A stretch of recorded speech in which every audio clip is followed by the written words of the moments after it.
శ్రోతలు, ఈ రోజున మన పాఠం యాకోబు పత్రిక 2వ అధ్యాయం 19 నుండి 26వ వచనం వరకు వినండి.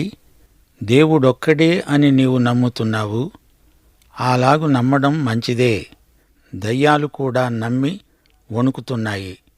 ఊరికే నమ్ముతున్నాను అనటం కాదు. పెదవులతో దేవుని పేరు ఉచ్చరిస్తే సరిపోదు. రక్షించే విశ్వాసం హృదయంలో ఉన్న సజీవ శక్తి. 20వ వచనం, వ్యర్థుడా, క్రియలు లేని విశ్వాసము నిష్ఫలమైనదని తెలుసుకొనగోరుతున్నావా? ఫలించని విశ్వాసము నిష్ఫలం, విఫలం. అది శూన్యం, నిరర్ధకం. నీతిమంతుడవని పనిచేసేదా? లేకపోతే నీవు వ్యర్థుడవే. విశ్వాసానికి రెండు వైపులా చూడాలి. నాణ్యానికి రెండు వైపులా గమనించాలి గదా. రోమా, గలతీ పత్రికల్లో పౌలు స్వనీతిని సునిశితంగా గద్దించాడు. యాకోబు తన పత్రికలో నామకార్థ క్రైస్తవాన్ని, క్రైస్తవులలో దిగజారిపోతున్న నైతిక ప్రమాణాన్ని గద్దించాడు. క్రియలు లేని విశ్వాసము అని యాకోబు అన్నప్పుడు రక్షించబడిన తరువాత నీతిమంతుడు చేయవలసిన క్రియలను గురించి మాట్లాడుతున్నాడని గ్రహించాలి. 1 కొరింథీ 13వ అధ్యాయంలో ప్రేమను గురించి పౌలు ఏమి చెబుతున్నాడో యాకోబు తన పత్రికల్లో క్రియలు లేని విశ్వాసాన్ని గురించి అవే మాటలు పలుకుతున్నాడు. ఇద్దరూ చెప్పేది క్రైస్తవ నీతిని గురించే. నీతిమంతుడు విశ్వాసము వల్ల జీవిస్తాడు అనగా నీతిమంతుడు క్రియాసహితమైన విశ్వాసము వల్ల జీవిస్తాడు. క్రీస్తు నీతి మనకు ఆరోపించబడినందున మనము దేవుని చేత అంగీకరించబడ్డాము. యాకోబు ఇదే సత్యాన్ని ప్రయోగాత్మకంగా విశ్వాసి సత్క్రియల దృష్ట్యా ఫలవంతమవుతుందని చెబుతున్నాడు. విశ్వాసికి అతని సత్క్రియలు విశ్వాస ప్రకటన సాధనములు. విశ్వాసం క్రియాశీలమైనది, క్రియలు విశ్వాసాత్మకమైనవి. ఈ రెండిటి అవినాభావ సంబంధాన్ని శ్రోతలు గుర్తించాలి. విశ్వాసం విశ్వాసి యొక్క పరిశుద్ధ జీవితంలో కనిపించాలి గదా. పౌలు ప్రకటించిన విశ్వాసం క్రియలలో ఎలా సఫలమవుతుందో యాకోబు చూపుతున్నాడు. నీతిమంతుడు ఫలవంతమైన తన విశ్వాసాన్ని క్రియలలో ఎలా వ్యక్తం చేయగలడో యాకోబు చూపుతున్నాడు. 21 నుండి 24వ వచనం వరకు, మన పితరుడైన అబ్రాహాము తన కుమారుడైన ఇస్సాకును బలిపీఠము మీద అర్పించినప్పుడు అతడు క్రియల వలన నీతిమంతుడని తీర్పు పొందలేదా? విశ్వాసము అతని క్రియలతో కూడి కార్యసిద్ధి కలుగచేసిందని, క్రియల మూలముగా అతని విశ్వాసము పరిపూర్ణమైనదని గ్రహిస్తున్నావు గదా. కాబట్టి అబ్రాహాము దేవుణ్ణి నమ్మాడు, అది అతనికి నీతిగా ఎంచబడింది అనే లేఖనము నెరవేర్చబడింది. దేవుని స్నేహితుడని అతనికి పేరు కలిగింది. మనుష్యుడు విశ్వాసము మూలమున మాత్రము కాక క్రియల మూలమునను నీతిమంతుడని ఎంచబడతాడని మీరు దీని వలన గ్రహించారు. రోమాపత్రిక 4వ అధ్యాయం 3వ వచనం, ఆదికాండం 15వ అధ్యాయం 6వ వచనం, 22వ అధ్యాయం 1 నుండి 14వ వచనం వరకు అబ్రాహాము విశ్వాసమును బట్టి నీతిమంతుడని పరిగణించబడినట్లు చెప్పబడింది. ఇస్సాకును అర్పించినప్పుడే అబ్రాహాము నీతిమంతుడయ్యాడా? అబ్రాహాము ఇస్సాకును అసలు బలి ఇచ్చాడా? ఇవ్వలేదు. అయితే అబ్రాహాము విశ్వాస క్రియ ఏది? క్రియలు అతణ్ణి రక్షించాయా? లేదు. విశ్వాసము చేత అతడు కత్తి ఎత్తాడు. దేవుడు నరబలిని కోరడు. అయినా దేవుడు చెప్పాడు గనుక అలా చేయడానికి సిద్ధమయ్యాడు. దేవుడు ఇస్సాకును మృతులలో నుండి లేపగలడు అని అబ్రహాము నమ్మాడు. అబ్రహాము ఇస్సాకును నిజంగా బలి ఇవ్వలేదు. దేవుడు ఇస్సాకుకు ప్రత్యామ్నాయంగా బలి పశువును చూపించాడు. దేవుడే గనక ఆపి ఉండకపోతే అబ్రహాము ఇస్సాకును వధించి ఉండేవాడే. అబ్రహాము తన విధేయతా క్రియ వల్ల తన విశ్వాసాన్ని నిరూపించుకున్నాడు. అబ్రహాము క్రియ దేవుని యందలి విశ్వాసమే. ఇప్పుడు యాకోబు మరో దృష్టాంతాన్ని మనకు ఎత్తి చూపుతున్నాడు. 25వ వచనం, రాహాబు అనే వేశ్య కూడా దూతలను చేర్చుకొని వేరొక మార్గమున వారిని వెలుపలికి పంపివేసినప్పుడు క్రియల మూలముగా నీతిమంతురాలని ఎంచబడింది గదా. రాహాబా క్రియల వల్ల నీతిమంతురాలు ఎలా అయింది? ఇశ్రాయేలీయులైన వేగుల వారిని ఆమె స్వీకరించింది, వారిని దాచిపెట్టింది. వారు ఎలా తప్పించుకోవాలో చెప్పింది. యెహోషువ 2వ అధ్యాయం. ఆమె యెరికో పట్టణంలోని స్త్రీ. ఆమె తన గత జీవితానికి పూర్తిగా వీడ్కోలు చెప్పింది, తన ప్రజలను కూడా విడిచిపెట్టింది. ఆమెకు అంతకు ముందు లాభకరమైన వాటిని నష్టపరుచుకున్నది. ఆమె దేవునికి స్తోత్రం అని చెప్పి ఊరుకోలేదు. ఒక ప్రేక్షకురాలుగా చూస్తూ ఉండిపోలేదు. ఉదాసీనంగా మౌనం పాటించలేదు. ఆమె ఒక క్రియ చేసింది. ఇశ్రాయేలీయుల దేవుడు వారికి ఈ భూమిని వశపరుస్తాడని నమ్మింది, విశ్వసించింది. ఆమె వేగుల వారితో అన్నది, 40 సంవత్సరాల నుండి మిమ్మును గూర్చి వింటున్నాము. నేను యెహోవా దేవుని యందు విశ్వసిస్తున్నాను. ప్రియ శ్రోతలు, వింటున్నారా? ఆమె దేవుని యందు విశ్వసించి తన విశ్వాసాన్ని క్రియారూపంలో వ్యక్తం చేసింది. అందుకే హెబ్రీ పత్రిక 11వ అధ్యాయం 31వ వచనంలో ఈమె విశ్వాస వీరనారిగా పేర్కొనబడింది. విశ్వాసమును బట్టి రాహాబు అనే వేశ్య వేగుల వారిని సమాధానముగా చేర్చుకొన్నందున అవిధేయులతో పాటు నశింపక విశ్వాసుల జాబితాలో నీతిమంతురాలని పేర్కొనబడింది. తన స్వంత ప్రజల మధ్య విశ్వాస ఫలం కూడా అంతా కలిపి విశ్వాసమే. క్రియాశీల విశ్వాసం. నీకు సజీవ విశ్వాసముంటే నీ జీవితం ఫలప్రదమవుతుంది. 2 కొరింథీ 13వ అధ్యాయం 5వ వచనం. మీరు విశ్వాసము గలవారై ఉన్నారో లేదో మిమ్మును మీరే శోధించుకొని చూచుకొనండి. భక్త యాకోబు అధ్యాయం చివర ఈ మాట అంటున్నాడు. 26వ వచనం. ప్రాణము లేని శరీరము ఎలాగు మృతమో అలాగే క్రియలు లేని విశ్వాసము మృతము. ఇదే మాట పౌలు కూడా అన్నాడు, యాకోబు అన్నాడు, దేవుని వాక్యం అంటోంది.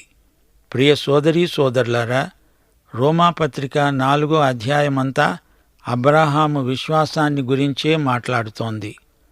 గలతీ పత్రిక 3వ అధ్యాయం 6, 7 వచనాలలో కూడా అదే అంశం ప్రస్తావించబడింది. ఇస్సాకు పుట్టకముందే అబ్రహాము విశ్వాసం అతణ్ణి నీతిమంతుణ్ణి చేసింది. అయితే ఇస్సాకు బలి సందర్భంలో అబ్రహాము విశ్వాసము అతని క్రియతో సహకరించింది. అబ్రహాము విశ్వాసమందు విధేయత ఉంది.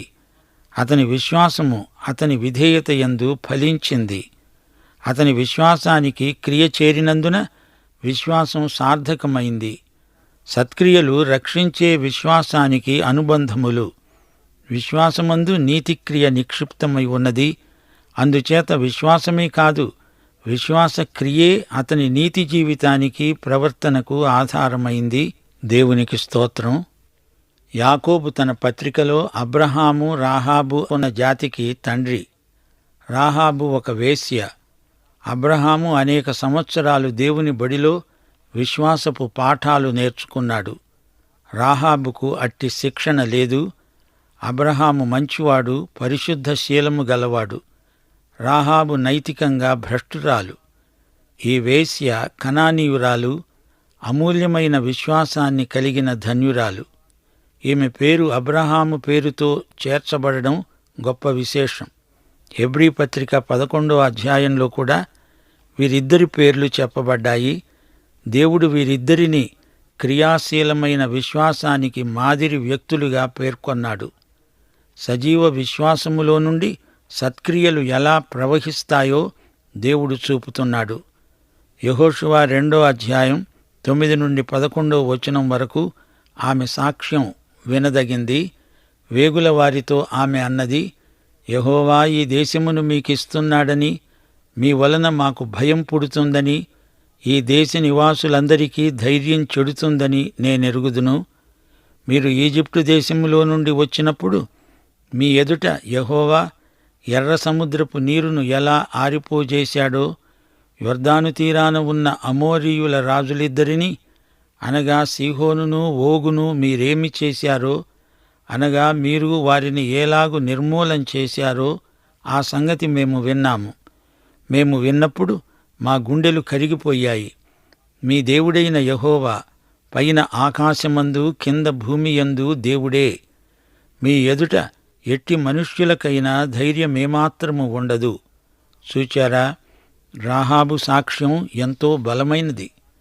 ఇద్దరు వేగులవారి క్షేమము కోసం ఆమె చేసిన సాహసం ఆమె క్రియాశీల విశ్వాసానికి ప్రబల నిదర్శనం. విశ్వాసమంటే మానసికమైన ఒప్పుకోలు మాత్రం కాదు, ఏదో మతాచార పరిధిలో ధర్మశాస్త్ర క్రియలు చేయడమూ కాదు. ఇది వీటన్నిటికీ అతీతమైనది. కేవలం ధర్మశాస్త్రోక్త క్రియలకు సజీవ విశ్వాసం పరిమితం కాదు. పరిశుద్ధ విధేయతతో క్రియాశీలమై స్వచ్ఛందమైన సత్కార్యాచరణలో సజీవ విశ్వాసం వ్యక్తమవుతుంది. నైతిక శీలం సువార్త సత్యానికి అనుగుణమై ప్రయోగాత్మకమై వెలుగొందుతుంది. సువార్త సత్యమే పరిశుద్ధ జీవితానికి ఆధారం. కొండమీది ప్రసంగాన్ని ఇంటా బయట విశ్వాసులు అభ్యసించాలి, సాధన చెయ్యాలి. సజీవ విశ్వాసానికి పరిశుద్ధ జీవితం రుజువు మాత్రమే కాదు, విశ్వాసి నీతికి గమ్యం యేసుక్రీస్తును పోలి ఉండడం. ఒక పాపి రక్షణ కోసం ధర్మశాస్త్ర క్రియలు చెయ్యాలంటే అతడు చెయ్యలేడు. అతడు తన పాపాలు ఒప్పుకొని యేసును రక్షకునిగా అంగీకరిస్తే చాలు. ఇది పౌలు పత్రికలలోని ప్రబోధం. అయితే యాకోబు తన పత్రికలో ప్రతిపాదించిన సత్యం మనలను రక్షించిన విశ్వాసం సత్ఫలాలను పండించాలి. లేకపోతే అది మృత విశ్వాసమే. సరైన విశ్వాసమైతే అందులో నుండి సత్క్రియలు రావాలి. శ్రోతలు మరువరాని సత్యం, రక్షణకు ఎట్టి క్రియలు పనికిరావు. గాని రక్షించబడిన వ్యక్తి మంచి క్రియలు చేయాల్సిన అగత్యమెంతైనా ఉంది. రక్షణానుభూతి సత్క్రియలకు గొప్ప ప్రేరణ. దేవుని కృప ఉచితం. విశ్వాసి కనికరము గలవాడై కనికరం పొందుతాడు. విశ్వాసమనేది మన చేత పని చేయిస్తుంది. విశ్వాసం ఉంది అంటే అది మాటల్లో కాదు, చేతల్లో కనిపించాలి. విశ్వాసం ఉందని చెప్పి దాన్ని రుజువు చేసే క్రియలు లేనప్పుడు అట్టి విశ్వాసం కేవలం వెక్కిరింత మాత్రమే. విశ్వాస ప్రమాణం అందరికీ కంఠతా వచ్చు. తండ్రి కుమార పరిశుద్ధాత్మలను నమ్ముతున్నాను అని చెప్తారు. అంటే ఏమిటి? దేవుడు మన తండ్రి, క్రీస్తు ద్వారా రక్షించబడిన వారము. దేవుని ఆత్మ ద్వారా ఈ అనుభవం మనకుంది. అంతేకాని ఊరికే దేవుని పేరు పలకటం కాదు. నామకార్థ విశ్వాసి కంటే అవిశ్వాసి మేలు. యాకోబు పత్రిక 2వ అధ్యాయం 17, 20, 26 వచనాలలో ఇదే మాట పునరుద్ఘాటించబడింది. విశ్వాసము క్రియలు లేనిదైతే అది ఒంటిగా ఉండి మృతమవుతుంది. క్రియలు లేని విశ్వాసము నిష్ఫలము. ప్రాణము లేని శరీరము ఎలాగు మృతమో అలాగే క్రియలు లేని విశ్వాసము మృతము. సజీవుడైన మనిషిని చూడండి. అతనికి ప్రాణమున్నది, ఆత్మ ఉన్నది. అది శరీరానికి చలనహేతువు. పనిచేయడానికి ఆత్మకు శరీరమే సాధనం. అయితే శరీరం ఒక్కటి మాత్రమే ఉన్నది అనుకోండి. శవం శరీరమే కాని అది మృత శరీరం. అందులో జీవం లేదు, గనుక చలనమూ లేదు. శరీరంలోని ఆత్మ జీవాత్మ, గాని అది లోపించింది.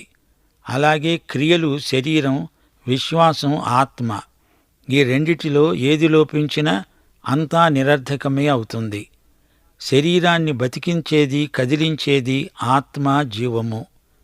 కేవలం విశ్వాస ప్రమాణాన్ని ఏకరువు పెడితే చాలదు, క్రియాత్మకమైన సేవ కావాలి. 19వ వచనం, దేవుడొక్కడే అని నమ్ముతున్నావు, నమ్ముతున్నాను అని విశ్వాస ప్రమాణాన్ని వల్లిస్తున్నావు. దయ్యాలు కూడా అదే మాట చెబుతాయి. దేవుడంటే వణుకుతాయి కూడా. సత్యాన్ని జీవించకపోతే అది సత్యం ఎలా అవుతుంది? ప్రేమ గలిగి సత్యాన్ని జీవించేవారే ఎదుగుతారు. పనిచెయ్యని విశ్వాసం నిర్జీవ పదార్థం. అది ఆధ్యాత్మిక కళేబరం. నిర్వీర్యమై నీరసించి పనిచెయ్యని విశ్వాసం చచ్చి ఊరుకుంటుంది. మత్తయి సువార్త 11వ అధ్యాయం 23వ వచనం, ప్రభువు గద్దింపు చాలా తీవ్రమైనది. కపెర్నహూమా, ఆకాశము మట్టుకు హెచ్చించబడతావా? నీవు పాతాళము వరకు దిగిపోతావు. సోదరీ సోదరులారా, సజీవ విశ్వాసం క్రియలను ఉత్పత్తి చెయ్యాలి. పనిచెయ్యని విశ్వాసం రక్షించగలదా? మనలను రక్షించే విశ్వాసమైతే అది మనల్ని మారుస్తుంది. అది మన ద్వారా పని చేయిస్తుంది. మనం విశ్వసించింది ఏదో దాన్ని ఆచరణలో పెడతాము. విశ్వాస జీవితం క్రీస్తుకు సమర్పితం, ఆయనకు అంకితమైపోయిన జీవితం. వాగ్దానము గలదై శక్తిభరితమై పనిచేసే విశ్వాసమే సార్థకం, లేకపోతే అనర్థకం. క్రియలు లేకుండా విశ్వాసాన్ని కనపరచటం అసాధ్యం. విశ్వాసాన్ని గురించి మాట్లాడవచ్చు గాని క్రియల ద్వారానే విశ్వాసాన్ని ప్రజలకు చూపగలం. విశ్వాసిలో క్రీస్తు ఉండి పనిచేస్తాడు, విశ్వాసి చేత చేయిస్తాడు.